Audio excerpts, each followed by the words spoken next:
ភាពតានតឹងជាសកលកំពុងកើនឡើងខណៈដែលភាពអាចកើតមានឡើងនៃជម្លោះរវាងយោធាអ៊ីរ៉ង់និងសហរដ្ឋអាមេរិកកាន់តែខិតជិតមកដល់ការពិតពេលវេលាកំណត់ការទូតការដាក់ពង្រាយយោធានិងវោហារសាស្ត្រដ៏មុតស្រួចបានធ្វើឲ្យមជ្ឈមបូព៌ាមានការប្រុងប្រយ័ត្នខ្ពស់លោកប្រធានាធិបតី Donald Trump បានចេញការព្រមានយ៉ាងម៉ឺងម៉ាត់ដល់ទីក្រុងតេហេរ៉ង់ថាត្រូវមានកិច្ចព្រមព្រៀងនុយក្លេអ៊ែរថ្មីក្នុងរយៈពេល10ទៅ15ថ្ងៃបើមិនដូច្នោះទេត្រូវប្រឈមមុខនឹងអ្វីដែលលោកបានពណ៌នាថាជារឿងដ៏អាក្រក់នៅពេលដែលនាវាចម្បាំងចូលទៅកាន់ទីតាំងរបស់ខ្លួននិងយន្តហោះចម្បាំងត្រូវបានដាក់កាន់តែច្រើនឡើងនៅតំបន់ពិភពលោកកំពុងខ្លំមើលយ៉ាងដិតដល់ថាតើអាចសម្រេចបានខាងការចរចាផ្លូវទូតឬនឹងមានការប្រឈមមុខដែលអាចបញ្ឆេះទៅជាជម្លោះធំឬយ៉ាងណាក្នុងរយៈពេលមួយសប្តាហ៍កន្លងមកនេះសហរដ្ឋអាមេរិកបានបង្កើនវត្តមានយោធារបស់ខ្លួនយ៉ាងខ្លាំងនៅទូទាំងមជ្ឈមបូព៌ានាវាចម្បាំងផ្ទុកយន្តហោះក្រុមទី2ឥឡូវនេះកំពុងរំកិលខ្លួនជិតដល់តំបន់នេះហើយដើម្បីចូលរួមជាមួយកងកម្លាំងជើងទឹកដែលមានស្រាប់នៅក្នុងតំបន់នោះកងយន្តហោះចម្បាំងយន្តហោះទម្លាក់គ្រាប់បែករយៈចម្ងាយឆ្ងាយប្រព័ន្ធការពារកាំជ្រួចនិងយន្តហោះស៊ើបការតាមសេចក្តីរាយការណ៍ថាត្រូវបានដាក់ឲ្យរងចាំធ្វើប្រតិបត្តិការរួចហើយមន្ត្រីមន្ទីរប៉ង់តាហ្គនពណ៌នាអេរយាប័តនេះថាជាវិធានការការពារការវាយប្រហារណាមួយប៉ុន្តែអ្នកវិភាគយោធាក៏សម្គាល់ថាការបង្កើនកម្លាំងនេះបង្ហាញពីការត្រៀមលក្ខណៈដែលគេមើលឃើញតាំងពីមុនពេលមានប្រតិបត្តិការសំខាន់របស់សហរដ្ឋអាមេរិកនៅក្នុងតំបន់នេះប្រភពបានបង្ហាញថា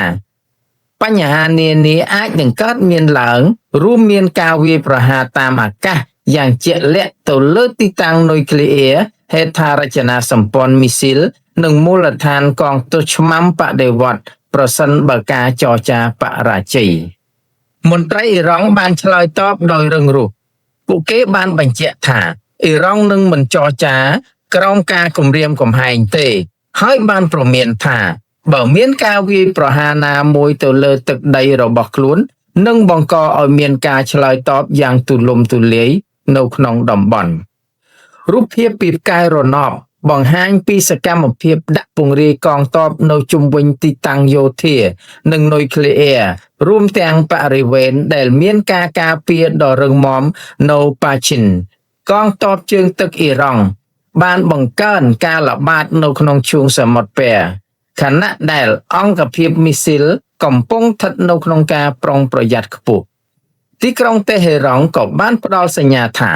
ការវាយបកនឹងមិនត្រូវបានកំណត់ចំពោះតែការប្រយុទ្ធទល់មុខដោយផ្ទាល់នោះទេ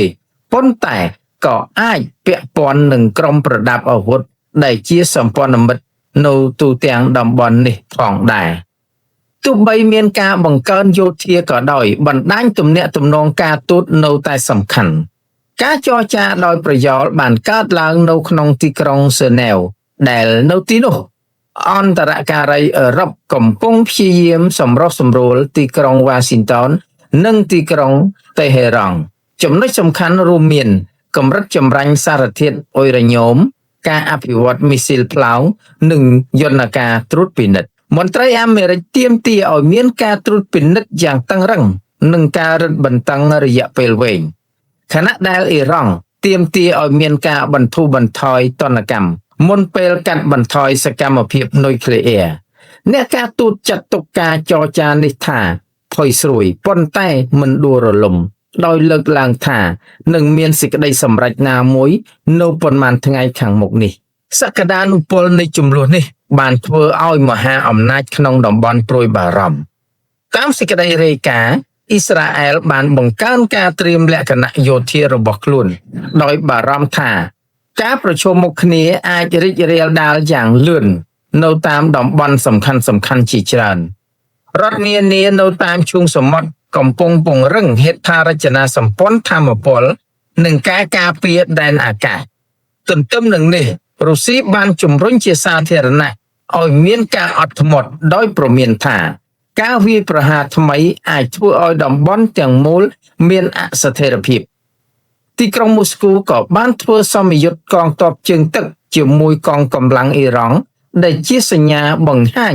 ពីកិច្ចសហប្រតិបត្តិការជាយុទ្ធសាស្ត្រនិងបន្ថែមភាពស្មុគស្មាញផ្នែកភូមិសាស្ត្រនយោបាយមួយកម្រិតទៀតទីផ្សារហិរញ្ញវត្ថុកំពុងមានប្រតិកម្មរួចហើយតម្លៃប្រេងបានឡើងថ្លៃយ៉ាងខ្លាំងចំពេលមានការភ័យខ្លាចថាការរំខានណាមួយដល់ផ្លូវដឹកជញ្ជូនអាចរារាំងដល់ការផ្គត់ផ្គង់ជាសកលការយកចិត្តទុកដាក់ជាពិសេសគឺផ្ដោតលើច្រកសមុទ្រ Hormuz ដែលជាច្រកសមុទ្រតូចចង្អៀតមួយសម្រាប់ដឹកប្រេងប្រហែល 1/5 នៃការផ្គត់ផ្គង់ប្រេងរបស់ពិភពលោកការប្រជុំមុខដាក់គ្នាខាងយោធាទាំងនៅក្នុងនិងជុំវិញច្រកសមុទ្រនេះអាចធ្វើឲ្យតម្លៃថាមពលកើនឡើងទូទាំងពិភពលោកដែលជំរុញឲ្យមានអតិផរណានិងអស្ថិរភាពសេដ្ឋកិច្ចហួសពីតំបន់មជ្ឈិមបូព៌ាអ្នកវិភាគយោធាព្រមានថា